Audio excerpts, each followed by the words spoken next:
23 नोव्हेंबरला संपूर्ण राज्यभरामध्ये शिक्षक पात्रता परीक्षा अर्थातच टीईटी परीक्षा झाली। मात्र या परीक्षेमध्ये पेपर फुटीचा प्रकार होता राहिला आणि त्यामुळे टीईटी परीक्षेवरचं हे संकट टळलंय। नेमकं काय आहे प्रकरण पाहूयात लोकशाही मराठीच्या आमच्या या रिपोर्टमधून।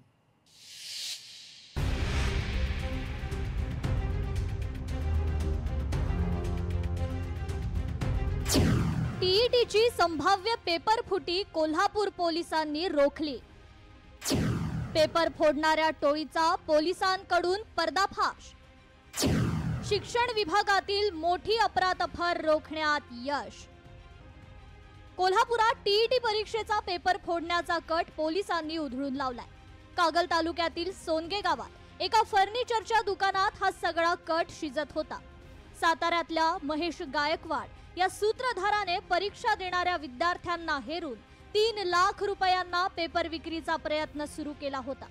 यामध्ये शासकीय सेवेत असलेल्या 5 शिक्षकांचा समावेश असल्यानं राज्यात एकच खळबळ उडाली।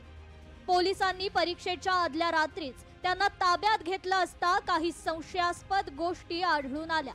त्यानुसार 8 जणांना पहिल्या दिवशी तर आतापर्यंत 18 जणांना अटक करण्यात आली आहे।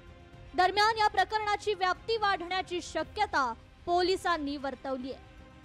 गुन्ह्यामध्ये आतापर्यंत जे 18 लोक अटक करण्यात आलेले आहे यांच्यामध्ये 5 टीचर्सचा सुद्धा सहभाग आहे आणि काल आमच्या 9 लोक काल अटक झाले होते आणि 9 आज आतापर्यंत 18 लोक टोटल अटक झालेले आणि जे मूळ सूत्रधार आहे जे क्वेश्चन पेपर प्रोव्हाइड करणार गायकवाड महेश गायकवाड त्यांना पण सुद्धा आम्ही अटक केलेला आहे आणि जे पुढची तपासणी जी आहे पुढची इन्व्हेस्टिगेशन के क्वेश्चन पेपर कुठून येणार होतो त्यांच्या पुढच्या काय लिंक आहे त्या अनुषंगाने पण आमची तपास जी आहे चालू आहे।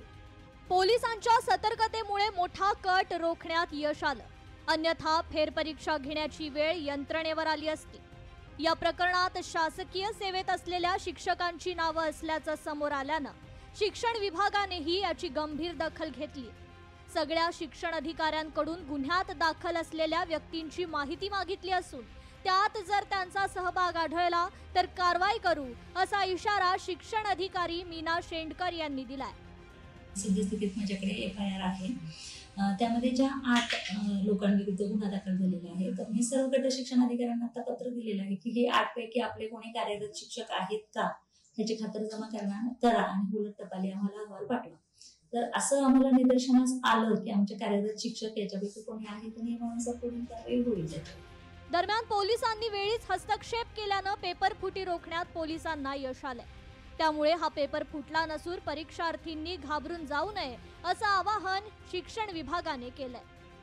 तुमच्या माध्यमातून सगळ्यांना सांगायला आवडेल की पेपर फुटी झालेली नाही। कुठल्याही ज्यांच्यावर गुन्हा दाखल झाला त्यांच्यावर किंवा जे पेपर मिळण्यासाठी प्रतीक्षेत होते त्यांच्या कोणाकडे प्रश्नपत्रिका आढळून आलेली नाही। त्यामुळे तुम्ही जी काही परीक्षा दिलेली आहे त्या परीक्षेचा निकाल व्यवस्थित लागेल, तुम्ही निश्चिंत राहा।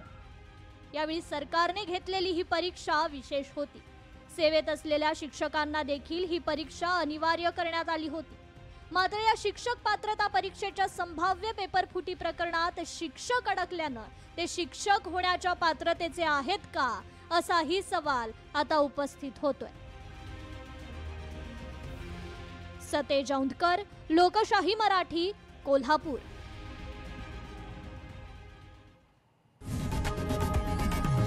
लोकशाही मराठी ऐका, पहा, जागरूक रहा।